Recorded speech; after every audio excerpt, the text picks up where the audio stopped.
하나님의 가득한 사랑이 여러분 모두에게 임하시기를 간절히 바랍니다. 이제 추석 명절이 시작이 되었습니다. 명절을 맞으면 늘 그런 생각을 하지요. 우리 관계는 어떤 걸까? 관계를 돌아보게 됩니다. 여러분, 내 인생에서 소중한 게 무엇입니까? 나에게 소중한 사람이 누구인가요? 또 나는 누구에게 소중한 사람으로 지금 살아가고 있는 것일까요? 아마 이와 같은 사랑을 확인하는 게 이 명절이 아닐까 하는 생각을 갖습니다. 사랑하는 은총의 숲 전농가족 여러분, 여러분 모두에게 여러분의 삶 가운데 하나님의 큰 복이 충만하게 임하시기를 간절히 바랍니다. 명절을 맞으면 우리는 복을 생각하잖아요. 복받은 사람이라고 하는 이와 같은 인정을 또한 우리는 받기를 원합니다. 그래서 명절이 되면은 내가 받은 복이 이 정도라고 하는 것을 또한 나타내고 싶어하는 것이 우리 마음속엔 또 있습니다. 여러분, 성경은 우리에게 일러주시기를 하나님은 복을 주시는 분이라고 이렇게 이야기를 합니다. 그런데 그 복의 정체가 뭘까 생각을 해봅니다. 여러분, 복은 관계입니다. 복은 관계를 통해서 현실이 되고 구체적으로 그 모습을 드러내지요. 대전에서 목회를 하고 있는 남재영 목사님이라고 하는 분이 있습니다. 이분이 목사 안수를 받으면서 그때 얼마나 떨리겠어요. 얼마나 각오가 남달랐겠습니까? 그때의 심정을 고백하며 썼던 그런 그 글이 있습니다. 제가 그 글을 처음으로 읽으면서 목회 초년생으로서 목회에 대한 남다른 각오를 늘 다졌던 그런 그 생각이 납니다. 그게 벌써 32년 전 일인데요. 지금 그 글을 정확하게 제가 기억할 수는 없지만은 대략 떠올려 보면은 이런 내용이었던 것 같아요.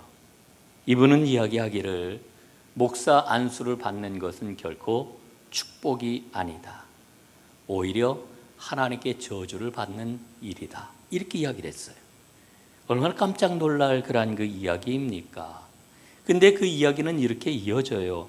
왜냐하면은 목사의 길이라고 하는 것은 예수의 길을 따르는 것인데 그 길을 따르겠다고 하나님 앞에 결단하고 하나님께 인정을 받고 그리고 온 세상 모든 사람 앞에서 선언을 하는 그와 같은 일이지 않느냐.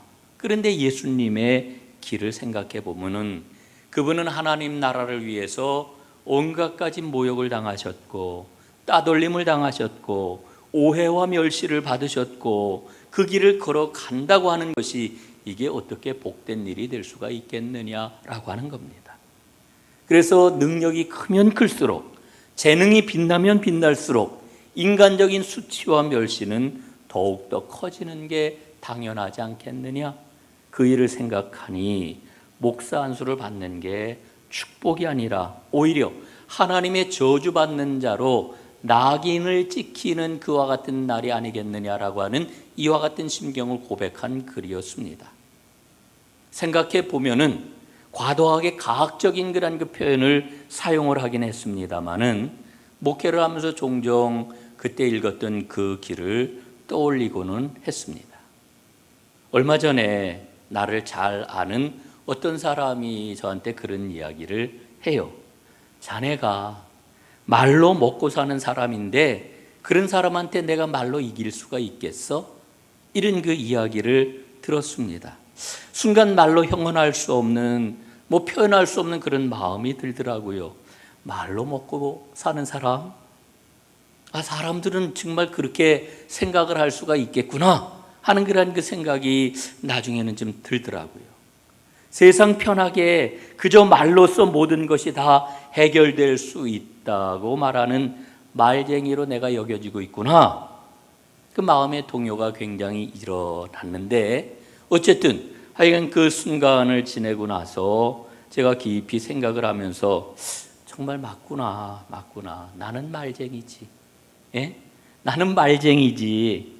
그런데 그 말쟁이가 되기 위해서 늘 내가 하는 말, 그 말의 핵심인 매주 30분 동안 제가 설교를 하게 되는데 그 설교를 의식하고 그 설교를 위해서 삶을 집중하고 그리고 그 앞에 나를 온전히 내려놓는 그와 같은 존재라고 하는 것을 제가 다시 한번 깨달았습니다.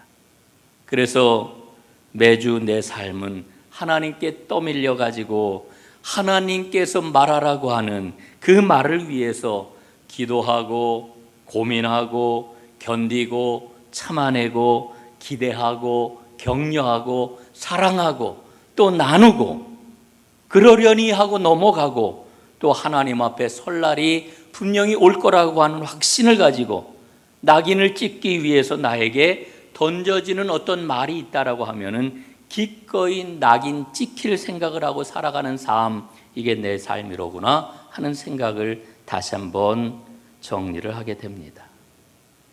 여러분, 목사는 두 가지를 해야 됩니다. 첫 번째로는 맡겨주신 공동체 위에 하나님의 복이 풍성하게 임하도록 하는 일이지요. 그게 복을 선언하고 복이 있음을 보여주고 알려주는 일입니다. 하나님께서는 하나님의 백성들이 복을 받기를 원하시잖아요. 저의 가장 중요한 일이 뭐냐? 하나님께서 맡겨주신 우리 전동교회 공동체 모든 믿음의 식구들이 하나님의 복을 받아 그 복을 누리도록 하는 것, 이게 저에게 맡겨진 가장 큰 일이고 첫째가 하는 일이라고 하는 거지요.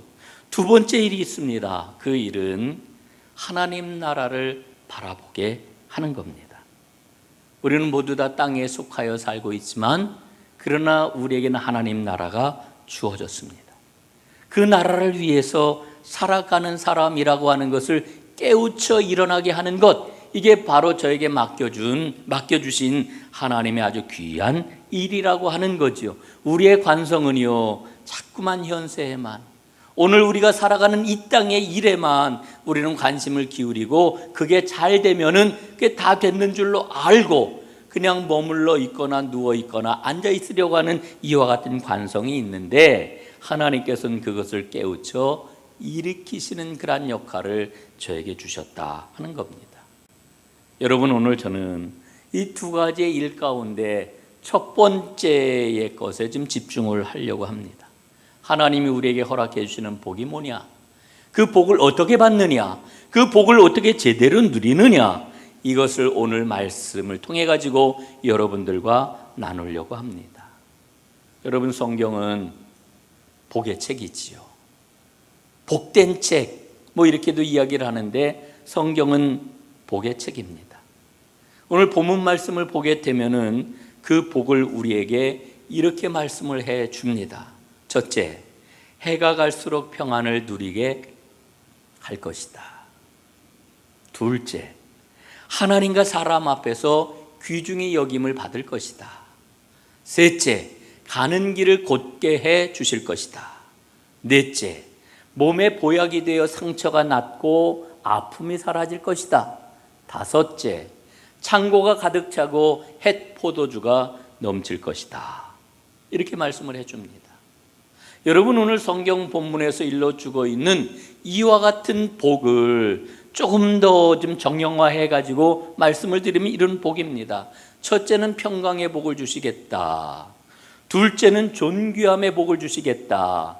세 번째는 형통의 복을 주시겠다. 네 번째는 건강의 복을 주시겠다. 그리고 다섯 번째는 재물의 복을 주시겠다. 이렇게 말씀을 하고 있는 겁니다.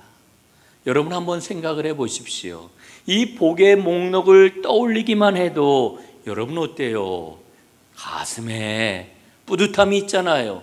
용기가 백배하지 않습니까? 하나님께서 이 복을 하나님의 백성들에게 주신다라고 하는 거지요. 오늘 예배하는 사랑하는 여러분, 오늘 하나님께서 말씀하시는 이 평강의 복이, 존귀의 복이, 형통의 복이, 건강의 복이, 재물의 복이 여러분 모두에게 임하시기를 주님의 이름으로 축복합니다. 얼마나 좋겠어요. 하나님은 이 복을 주시기를 간절히 원하십니다. 하나님이 친히 약속하신 말씀입니다. 인간이 약속하는 게 아니고요, 하나님께서 약속하시는 그와 같은 약속의 말씀인 거지요.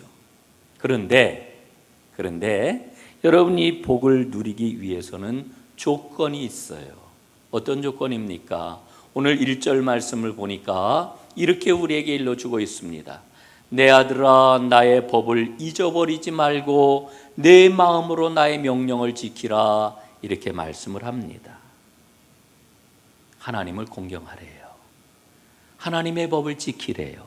하나님을 인정하고 의지하라고 하는 이와 같은 말씀을 주고 있는 겁니다. 여러분, 하나님은 우리에게 복을 주시는데 어느 한 부분에 그런 그 복만을 주시는 게 아니고 모든 면에 있어서 우리에게 복을 주신다, 이렇게 말씀을 하고 있는 겁니다. 여러분, 이 복이 다른 어떤 사람의 복이 아니에요. 나에게 주신, 우리 모두에게 주신 하나님의 그와 같은 복이라고 하는 것을 꼭 기억하고 다시 한번 이 복을 놓치지 말고 붙잡는 하나님의 사람이 꼭 되시기를 간절히 바랍니다. 뒤엉킨 영성이라고 하는 책이 있는데 거기에 보면은 재미난 이야기들이 굉장히 많이 소개가 되어요.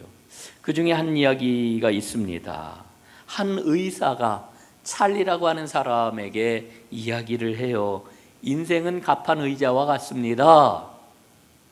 그러면서 두 부류의 사람이 있는데 첫 번째 부류의 사람은 어떤 사람이냐?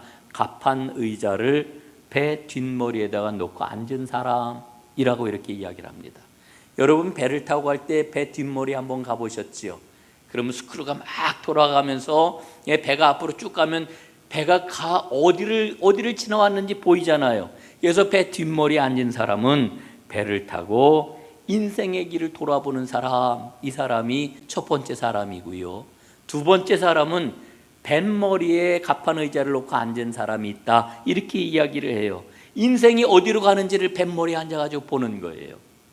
이 이야기를 하고 의사가 찰리에게 묻습니다. 찰리, 당신은 갑판 의자를 어느 쪽에다가 지금 놓고 앉아 있나요? 이렇게 물었습니다. 그러자 찰리는 아무 표정 없이 무뚝뚝하게 대답을 합니다. 나는 아직 갑판 의자를 펴지도 않았는데요. 갑판 의자를 아직도 펴지도 않았는데요. 저는 그 글을 읽으면서 왜 인생길을 항해하고 있는 찰리가 아직도 갑판 의자를 펴지 못했다고 이야기를 할까? 저는 그 이유가 하나님의 복을 누리지 못하였기 때문이라고 생각을 합니다. 여러분, 하나님의 복을 누리는 사람만이 어느 쪽이 되었든 갑판 의자를 펴고 앉아서 자기의 인생을 볼 수가 있는 거예요. 여러분, 오늘 성경은요, 우리에게 아주 중요한 말씀을 해주고 있습니다. 6절에 보니까요, 너는 범사의 그를 인정하라, 이렇게 말씀을 하셔요. 너는 범사의 그를 인정하라. 하나님을 인정하라고 하는 거지요. 여러분, 믿음이 뭔가요? 우리는 모두 다 믿음을 가지고 있는데 믿음이 뭐예요? 믿음이 하나님을 인정하는 거잖아요. 하나님을 인정하는 것.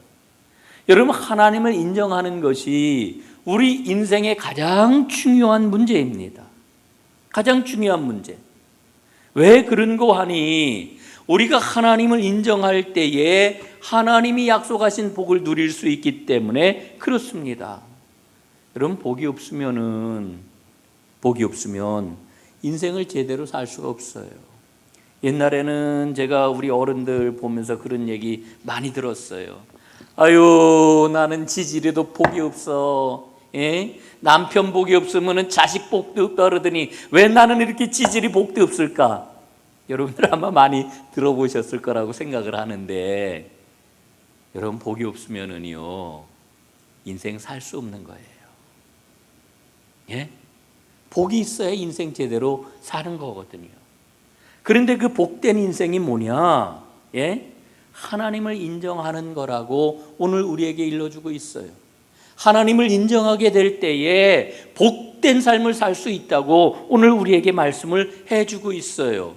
그러면 하나님을 인정하는 게 뭘까요? 오늘 본문은 두 가지를 우리에게 말씀을 해줍니다. 예?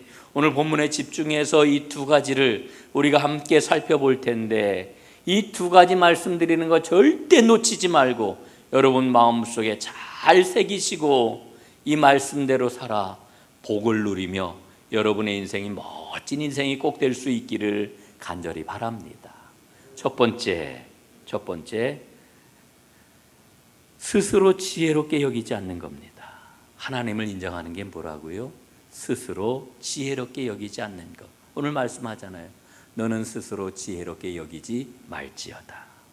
예? 여러분, 스스로 지혜롭게 여기지 않는 것이 믿음이에요.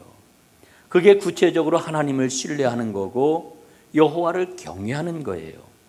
여러분, 만약에 우리가 하나님을 신뢰합니다 이렇게 이야기를 하고 하나님을 믿습니다 이렇게 이야기를 하고 그러면서 자기 자신만을 이제 지혜롭게 여긴다라고 하면은 여러분 미안한 이야기지만 그거는 자기를 기만하는 거예요. 하나님을 속이는 거예요. 예? 내가 믿는다 그러면서 나 자신을 최고로다 여기고 나의 지혜로움만을 의지해서 살아간다라고 하면은 하나님 기만하는 거라니까요. 여러분 한번 보십시오. 나를 지혜롭게 여기고 나 스스로를 삶의 중심에다 놓고 살아가고 있진 않으십니까? 그래서 우리는 늘 물어야 돼요. 내 인생의 최종 결정권자는 누구인가? 예? 내 최종 결정권자가 누구입니까? 이런 구약 성경에 수많은 인물들이 나오는데 하나님이 가장 기뻐하셨던 사람이 누구냐 하면은 다윗이잖아요.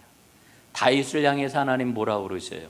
내 마음의 합한 자다 이렇게 말씀을 하셨어요. 그런데 이 다윗이요 한 번은 이스라엘의 인구조사를 합니다. 그의 부하인 군대 장관 요압에게 단에서 부엘세바까지 인구수를 조사해 가지고 백성의 수를 나한테 보고해라 명령을 내립니다. 이 명령을 받은 요압이 사무엘하 24장에 보니까 이렇게 왕에게 이야기를 해요. 한번 보시겠습니다. 임금님의 주 하나님이 이 백성을 지금보다 100배나 더 불어나게 해 주셔서 높으신 임금님께서 친히 그것을 보게 되시기를 바랍니다. 그러나 높으신 임금님께서 어찌하여 감히 이런 일을 하시고자 하십니까? 이게 무슨 얘기냐 하면은요, 요압 장군이 지금 다윗 왕에게 인구조사 명령을 받고 왕에게 드리는 말씀이에요. 예? 요압은 알고 있었어요. 인구조사를 하는 것이 하나님을 거역하는 일이라고 하는 것을 요압 장군이 알고 있었단 말이에요. 여러분, 왜 인구조사를 하는 게 이게 왜 하나님을 거역하는 일이겠습니까? 지금까지 하나님께서 다윗 왕을 이끌어 주셨어요. 지금까지 하나님께서 이스라엘을 보호해 주셨어요. 지금까지 하나님께서 이스라엘을 축복해 주셔가지고 승승장구하면서 달려왔는데 인구조사를 한다라고 하는 건 무슨 뜻입니까? 스스로 군대의 수를 헤아려 보고 내 군대의 힘이 얼마나 되는지, 그래서 싸울 능력이 얼마나 되는지 알아보는 거거든요. 다시 말씀을 드리면은 하나님을 의지하는 게 아니라 내가 스스로 주인이 되어가지고 내가 결정권자가 되어가지고 내 힘을 가지고 이 나라를 다스려 보겠다. 이게 바로 인구조사를 하는 이유였던 거거든요. 예? 여러분, 이 다윗이 인구조사를 했던 이 사건은 오늘 믿음 생활을 하는 우리에게 얼마나 큰 도전이 되는 상징인지 몰라요. 여러분이 인구조사 때문에 다윗이 크게 징계를 받죠, 하나님께. 그래서 이스라엘 백성 7만 명이 죽습니다. 그 후에 다윗이 하나님 앞에 철저하게 회개를 해요. 여러분, 내 삶의 결정권자가 누구입니까? 나입니까? 하나님입니까? 오늘 5절에 보니까요, 마음을 다하여 이렇게 말씀을 해주고 있어요. 내 마음, 나의 사고를 우리는 면밀하게 살펴봐야 된다라고 하는 거예요. 내 마음이, 우리 마음이 하나님을 전적으로 철저하게 신뢰하고 의지하고 있는지를 살펴보아야 된다라고 하는 거지요. 여러분, 뭔가를 판단하고 결정을 내릴 때 그럴 때가 있을 거예요. 야, 정말 잘 됐어. 이게 너무나도 흡족하고 이럴 때, 그런 순간이 여러분들에게 혹시 찾아온다라고 하면은 그때 반드시 멈추어 서세요. 멈추어 서서 내가 지금 전적으로 하나님을 의지하고 있는지 살펴보시기를 바랍니다. 굉장히 중요해요. 그때, 흡족할 때, 잘 될 때, 좋은 결정 내렸다고 생각될 때 내가 정말 하나님 의지하고 있는 건지, 아니면 내가 스스로 지혜롭게 여기고 내가 결정권자가 되고 있는지 꼭 살펴보십시오. 두 번째, 범사의 그를 인정하는 것은 제물로 하나님을 공경하는 겁니다. 오늘 9절 말씀을 보니까 이렇게 기록되어 있지요. 내 제물과 내 소산물의 처음 익은 열매로 여호와를 공경하라. 내 제물과 소산물의 처음 익은 열매로 여호와를 공경하라. 여러분, 우리의 삶을 기본적으로 규정하는 게 물질입니다. 물질. 어떻게 보면 우리는 물질을 위해 살아가는 것 같아요. 우리 인생은 돈을 위해 살아가는 것 같아요. 여러분, 그도 그럴 것이 물질이 우리의 모든 삶을 해결해 주잖아요. 먹을 것도, 입을 것도, 우리 살 집도, 미래도, 우리의 안전도, 차도, 심지어는 인간다움과 사회적인 인정도 다 돈을 통해 가지고 결정이 되는 그런 세상에 우리가 지금 살아가고 있잖아요. 그래서 리차드 포스터라고 하는 분은 뭐라고 이야기를 하는 거 아니? 돈이 곧 신이다, 우리 시대에. 우리 시대에 돈이 곧 신이다, 이런 이야기를 하잖아요. 이 돈의 힘을 누가 부정을 할 수가 있겠습니까? 어느 누구도 부정하지를 못해요. 지금 우리는 돈 때문에 전전긍긍하며 지금 살아가고 있어요. 그런데 여러분, 사실은 우리 신앙생활의 모든 것을 말해주는 게 바로 돈이에요. 물질입니다. 물질입니다. 물질을 어떻게 다루는지를 보면은 그가 하나님을 어떻게 대하는지를 알 수 있어요. 여러분, 다른 거 많이 있습니다만은 돈을 보면은 그 사람의 중심을 알 수가 있어요. 그에게 정말 하나님이 얼마나 소중한 분인지, 아니면은 삶을 살아가는 데 있어서 하나님이 몇 번째 순위에 있는지 알 수가 있다는 그런 그 이야기입니다. 여러분, 정말 하나님은 나에게 가장 소중한 분이신가요? 무엇과도 바꿀 수 없는 나의 모든 것인가요? 여러분, 우리가 찬양하잖아요. 주 나의 모든 것, 주 나의 모든 것. 예수 나의 주. 찬양하면서 어떤 땐 감동이 돼가지고 막 눈물을 흘리잖아요. 여러분, 정말 그 찬양의 고백대로 여러분, 주님이 나의 모든 것이 될 수 있기를 간절히 바랍니다. 그런데 어떤 경우를 보면은, 목사님, 작년에는 우리 하나님이요 3순위였는데 요번에 그래도 하나 올라와가지고 하나님이 2순위입니다. 여러분, 혹시 이런 분 안 계세요? 많아요. 2순위, 3순위가 뭡니까? 5순위, 6순위, 10순위 일 수도 있죠. 여러분, 우리가 하나님을 인정하는 게 뭐냐? 그래서 하나님의 복을 받는 게 뭐냐? 그 길을 우리에게 일러주고 있는데, 오늘 말씀은 물질로 여호와를 공경하라고 분명히 일러주고 있습니다. 물질로. 하나님께 물질을 드린다라고 하는 것은 하나님의 주권을 인정하는 겁니다. 돈의 힘을 우리가 너무나 잘 알고 있기 때문에 더더욱이나 하나님 앞에 물질을 드림으로 우리는 하나님께서 내 삶을 주관하시는 하나님의 주권을 인정하는 것을 우리가 여기서 발견하게 되는 거지요. 사랑하는 여러분, 하나님의 주권을 인정하시기를 바랍니다. 예? 여러분, 많이 머뭇거리는 분들이 있어요. 용기를 가지고 하나님께 여러분의 인생을 거세요. 예? 인생을 걸어야 됩니다. 근데 가장 중요한 부분은 걸지를 않고 우리는 하나님께서 복 주시기만을 바라고 있는데 복이 오는 루트가 있다니까요. 통로가 있는데 그 길을 막아놓고 복을 누리겠다고요? 아닙니다. 잠언은 우리에게 하나님의 법인 인생의 원리를 잊지 말아라 말씀을 해주고 있습니다. 오늘 본문 그 말씀의 구조를 보면은요 아주 재밌어요.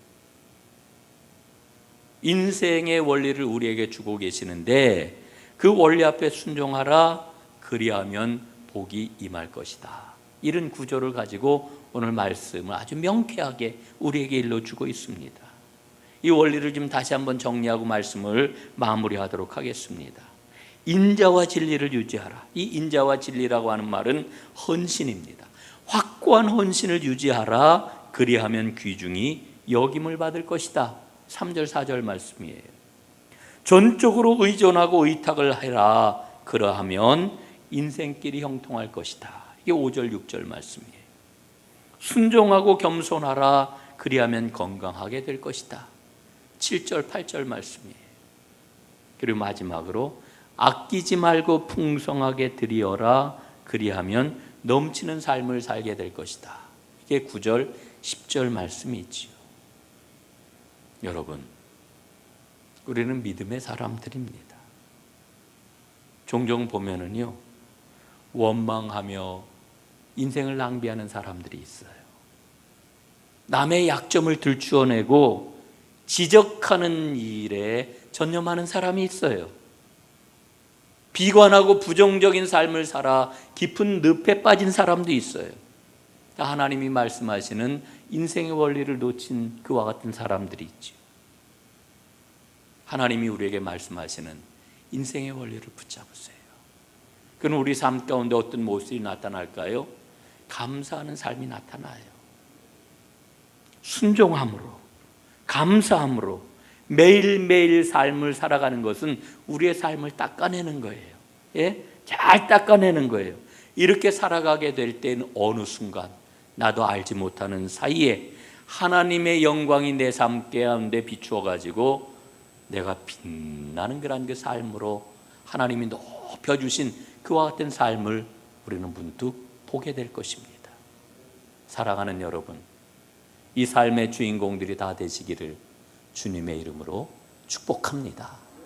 기도하겠습니다. 아버지 하나님 고맙습니다. 오늘 잠언 말씀을 통하여서 인생의 가장 중요한 원리, 하나님을 경외하고 하나님을 섬기며 하나님을 인정하고 살아가는 것이 우리 삶의 큰 복의 원리인 것을 저희가 다시 한번 마음에 새겼습니다. 이 말씀이 우리 심령 가운데 잘 박힌 못처럼 박혀지게 하시고 말씀이 삶 가운데 움직여 생명의 역사를 발휘하게 하시고 그래서 하나님을 인정하며 하나님과 함께 살아 하나님이 약속하신 모든 복이 우리 삶 가운데 가득가득 넘쳐나도록 하나님 축복하여 주시옵소서. 예수님 이름으로 기도드리옵나이다. 아멘.